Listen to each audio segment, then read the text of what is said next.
how to make ghraybeh.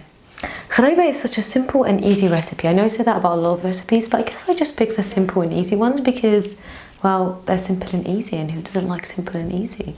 So, first we're going to start with getting 1.5 cups of melted butter. So that is 1.5 cups of melted butter.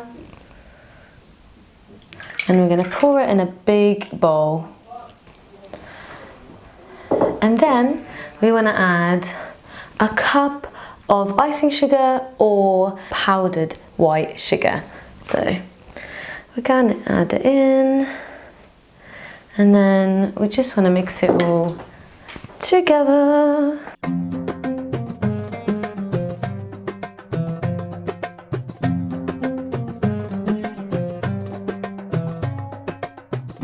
Alright, once they're all mixed in, we want to stir in the flour, so it's still a bit runny as you can see here. We want to add the flour. So 3 cups of flour, you want to add them slowly. So first we're going to mix it with the mixer, but not mixer, with the stirrer. And then we will be using our hands when it gets a bit all more held together. I feel like there's certain words they always say like held together. I don't know why. I guess just I choose recipes where things have to be held together.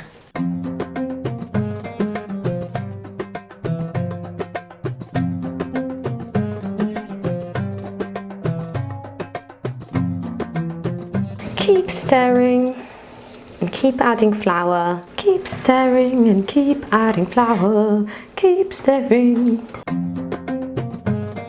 So as you can see here, it's getting harder and harder, but we just need to keep adding more flour. More flour. See, once it gets quite hard, I'm going to start using my hands.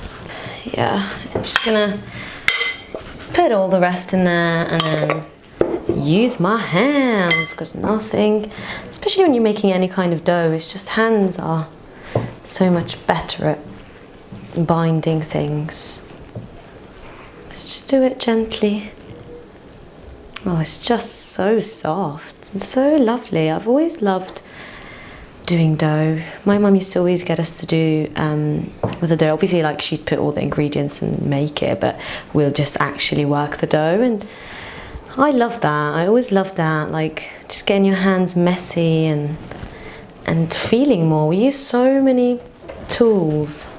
I don't know, it took the magic out of things. I think there was something about losing our connection to our sense, the touch sense, and while using all sorts of tools and never touching things anymore, never touching grass with our feet, never, that sense of touch is, oh, it's beautiful. And like, yeah, so I think it is a shame that we don't use our hands as much as we did because of all the tools that obviously like revolutionised our life and made things so much easier.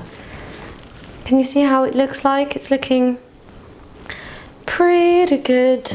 So after you get it all to mix together and it's all kind of like held together, just do it like this. Make sure there's no flour anywhere and just mix it all. One last mix. And then just do it like this. And now we're going to put it in the fridge for 10 minutes, because when we make it into balls, because there's so much butter in there, it easily can become too soft and crumble in our hands. So what we want is, we want it all to be held together. So 10 minutes in the fridge, and then while you wait, preheat your oven for 160. You don't want it to put it on too high heat, because it will all melt and not have the shape that we want it to. So while we wait for the dough to cool down, we're going to start deshelling the pistachios. I've always loved pistachios. They're just so magical, and raw pistachios are also so magical. None of these aren't raw, obviously they're not cooked. I don't know why I said raw, but I mean fresh, that's the word, fresh pistachios. So they would have like a red coating over it, and well, we don't have it as much in Palestine, I'm gonna have to admit, but we do have it, well, some parts, but mostly it's in Syria and Lebanon.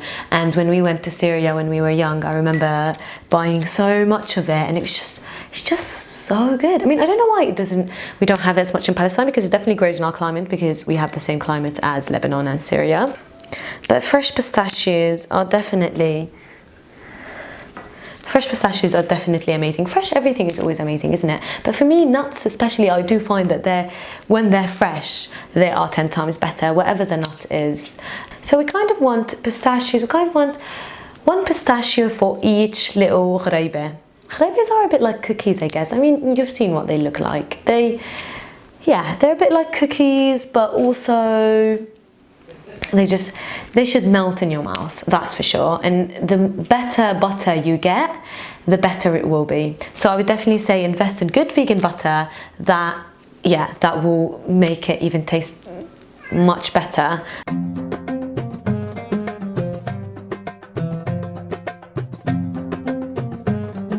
I love how pistachios have, like, they're red, but also have they're green, but also have like a red tinge to them. And that's the thing, like the skin on them, their real skin, the one that you guys don't see, that usually coats the proper skin that we even deshell, which is red and a bit fairy. It's red, so it's really nice that it's just got like, I don't know, it's just like green and red, and I think it's such a nice colour.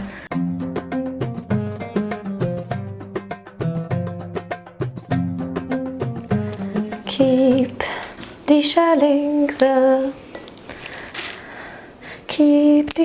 the fustak halabi pistachios. Fustak halabi means peanuts of Damascus, and that's because I guess they're really famous there. But I wonder if that's where they originated from. I'm gonna Google it. I should know more about pistachio. Why don't I know more about pistachios?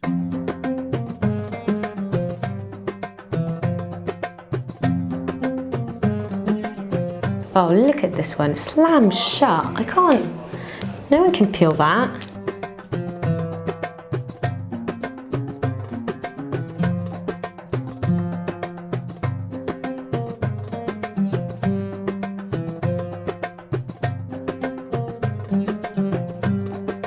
So now we just want to make them into little balls and then push it down with a pistachio.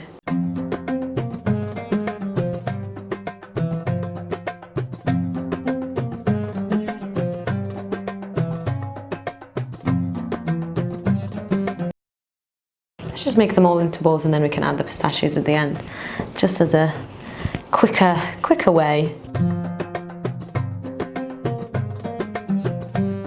So if you think that this is too much for you and you won't be able to eat it all, half the quantity.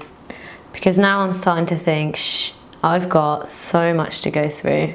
So yeah, if you think that you do want to half the quantity, because I'm literally not even halfway through with my dough. And now you want to bake them in the oven for 10 minutes on 160 degrees. You don't want them to get golden brown this time, because if they do, they will become hard and shortbread-like. You want them to be very crumbly. You want them to melt in your mouth. So now, when they all come out, you don't want it to be doughy, so when you touch it, you want it to be dry. You want it to have a really dry texture.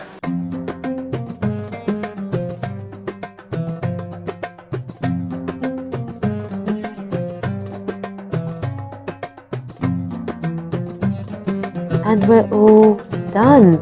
You can garnish them at the end with some powdered sugar if you want. And as we say in Arabic, صحتين وعافية. Don't forget to tag me or send me a picture if you do attempt to make this or any of the other recipes. And don't forget to subscribe if you haven't already, because I will be posting new delicious vegan Middle Eastern recipes every Wednesday, so make sure you stay tuned.